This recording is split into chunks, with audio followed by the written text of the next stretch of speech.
I was browsing through some TED Talks recently, and I came across one of the most insane TED Talks of all time. Usually with TED Talks, you come across a speaker who is inspirational, maybe you feel a little bit motivated, and then you continue on with your life. But this TED Talk is different. This TED Talk is so celestial and angelic that my axonic synapses started masturbating all over my gap junctions, creating a shit ton of semen bridges within the extracellular space of my brain. This is hands down one of the most badass stories that has ever graced my dendrites. Meet Daryl Davis, the jazz, pianist, vocalist, and guitarist. Now you might think Daryl is an ordinary musician, but behind those trousers are some massive balls of steel. Worked for the police department by day, but he also had another job, which required a different kind of uniform. The man he is talking about is Robert White, who is now his friend but was once considered to be. He was the Grand Dragon of the Ku Klux Klan for the state of Maryland. Now I plead total ignorance here. I had no idea that KKK members had MMORPG names. You have names like Grand Dragon, Grand Squire, Nighthawks, Grand Cyclops, Abyssal Mage, Hydras, Grand Sentinels, Grand Turks. Shit is wild. When he was 10 years old, Daryl was a Cub Scouts member, and he attended a march to commemorate the riot of Paul Revere, where a certain amount of white spectators on the sidewalks threw cans, soda cans, rocks, and debris at him. They never explained why, even though I kept asking, why are they hitting me? Why are they hitting me? My parents sat me down at the age of 10 and explained racism to me. I had absolutely no idea what they were talking about.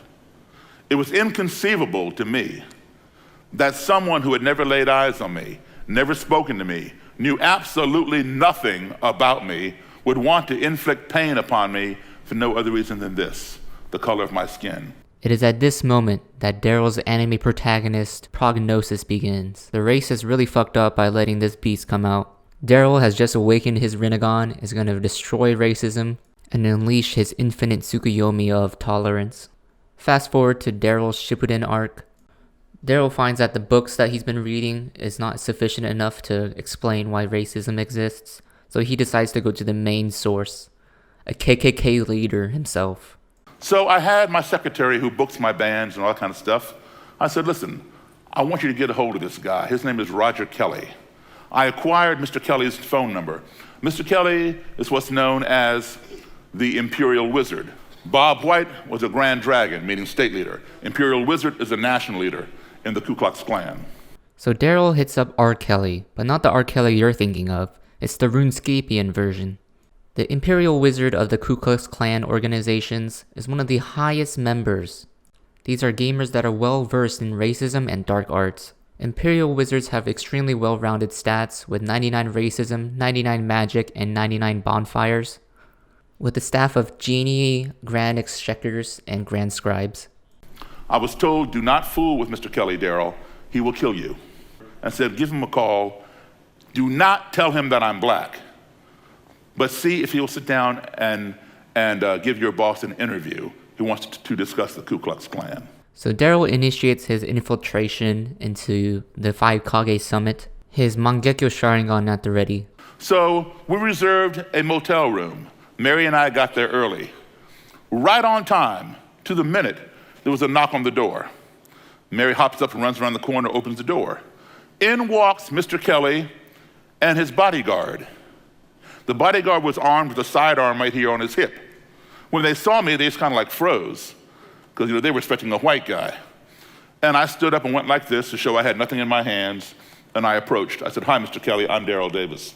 He shook my hand. The bodyguard shook my hand. I said, come on and have a seat, have a seat. It is at this specific juncture that I realized that Daryl is one of the most badass motherfuckers on this planet. He clearly has balls of steel as he shakes the hands of the Imperial Wizard of a KKK organization. He let me know that I was not his equal. I was inferior, he was superior. And this was justified and determined by the color of my skin. I wasn't there to fight him, I was there to learn from him. Where does this ideology come from? Like a Smash Ultimate player, he's there to feel out his opponent, downloading him, his actions, his tendencies. What kind of frame data does Roger Kelly have? Is his racism up B frame 1? How much lag does Roger Kelly's discrimination up smash out of S.H.I.E.L.D. have? A little over an hour into this interview, there was kind of a strange noise in the room, kind of, and we all jumped. And I popped up out of my seat. There's a table between us. And I was ready to come across that table and take down Mr. Kelly and the bodyguard. So the manga author of the Daryl vs. R. Kelly arc decided to add a little plot twist. Some auxiliary tension was inserted here. And Daryl was about to activate full Sage mode. Out of my seat, I was looking right into Mr. Kelly's eyes. I didn't say a word, but my eyes were speaking loud and clear. In fact, my eyes were shouting so loud he could hear my eyes. My eyes were saying to him, "What did you just do?" Daryl starts releasing his Sharingan into the soul of Roger Kelly. The three-pronged Tomoe starts whirlpooling around his pupil, ready to Amaterasu Roger Kelly to smithereens. Daryl explains that earlier his assistant had put some ice with some cold beverages and sodas into a bucket, and that's what made the weird noise that was concerning him. He acknowledges that fear was instilled into him and R. Kelly through ignorance, and something unknown and foreign caused them such turmoil that they were ready to almost kill each other. Ignorance breeds fear. We fear those things we do not understand. If we do not keep that fear in check, that fear in turn will breed hatred. But he would have dinner or lunch at my table with me, this inferior person that he deemed not his equal. After a couple years, he began coming down to my house by himself, a national leader in the Ku Klux Klan. And then he began inviting me to his house. I would see his Klan den, and I would take pictures and take notes for my own knowledge and things. Hey honey, what would you like for dinner today? Oh, some meatloaf sounds good. My friend Roger Kelly really likes meatloaf. Oh, who's Roger Kelly? A casual imperial wizard of the Ku Klux Klan. Then he began inviting me to Klan rallies. I'd go to these Klan rallies that have a 20 or 30-foot cross, wooden cross, two beams tied together, and either the Grand Dragon or Imperial Wizard would say, "Klansmen, halt!" And they'd all stop. Then he'd say, "For God," and they'd say, "For God." I still can't get over the fact that the high-level leaders of the KKK are called Imperial Wizards and Grandmasters. They just sound like they're a part of a MMORPG, but it stands for a massive multiplayer online racism game. I wouldn't be surprised if certain clan members were scamming each other, saying stuff like trimming white Saradomin rope top and rope bottom for free, ring of discrimination duplication glitch, meet me in the Wildie for 1 million GP. CNN got wind of this and wanted to do a story on me. They knew me as a musician. They knew who Mr. Kelly was as a Klan leader. And they said to me, "Do you think Mr. Kelly will even talk to us?" I said, "I will do better than that. When this rally is over, I will get Mr. Kelly, the Imperial Wizard of the Klan, to come to my house and you can interview the Klan leader inside a black man's house." I said, "Oh, okay."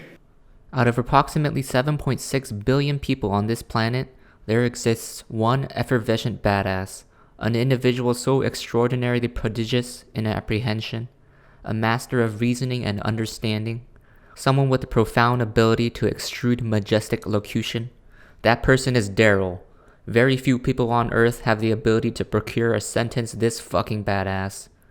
But listen to what he says about respect towards the end of the clip. Please show the clip. Davis is one of the few African Americans you will ever find attending a KKK rally. More than attending, he is welcome. I got more respect for that black man than I do you white niggers out there. Whether we do different things, you know, it hasn't changed my views about the Klan, you know, because my views on the Klan's been pretty much cemented in my mind for years. I will follow that man to hell and back, because I believe in what he stands for and he believes in what I stand for. A lot of times we don't agree with everything, but at least he respects me to sit down and listen to me. And I'll respect him to sit down and listen to him. The strange relationship of a KKK wizard and his black buddy. In Washington, I'm Carl Rochelle, CNN Sunday Morning. Respect is the key. Respect is a difficult thing to come across, and Daryl just destroyed the racism meta. You ask any racist for an ounce of respect, just like a sliver or a crumb, and you're met with dictation that is the equivalent of feces, spit, or semen, large doses of prejudice and discrimination. But Daryl, the titan that he is, proves that not all talk no jutsu is bad. Talk no jutsu may in fact not be a complete plot armor defense mechanism. Perhaps talk no jutsu is necessary and a shunt that can bridge two people together despite their vast differences, allowing for ideas to flow back and forth. Sitting down and talking, not necessarily agreeing, but respecting each other to air their points of view. Because of that respect and my willingness to listen and his willingness to listen to me, he ended up leaving the Klan, and there's his robe right there. Along Daryl's long list of accolades, he includes Slayer in here as well. And yes, that shit is maxed out at 99. He single-handedly convinced an imperial wizard of the KKK to forego the dark arts and convert back to a normal human being. I am a musician, not a psychologist or sociologist. If I can do that, anybody in here can do that. Take the time to sit down and talk with your adversaries. You will learn something and they will learn something from you. Now, not everyone will have balls of steel like Daryl here. On a genomic level, it's just physically and emotionally impossible to be as badass as Daryl. But I do agree with his point here. Everyone in this world has the ability and opportunity to hear out another human being's ideas and try to understand where they're coming from. When two enemies are talking, they're not fighting, they're talking. It's when the talking ceases that the ground becomes fertile for violence. So keep the conversation going. Thank you all very much. Daryl Davis is a true pioneer of reasoning, and I think he's a fantastic role model for all of us. He's received and accepted a certificate of friendship from the traditionalist American Knights of the KKK, and he is even the godfather of Roger Kelly's granddaughter, the Imperial Wizard, formal Imperial Wizard himself. He's received the Elliot Black Award and MLK Award, as well as many other accolades, and I think it's well deserved. I truly hope one day we get an anime adaptation or manga adaptation of this incredible story. And this is why this is one of the greatest TED Talks of all time.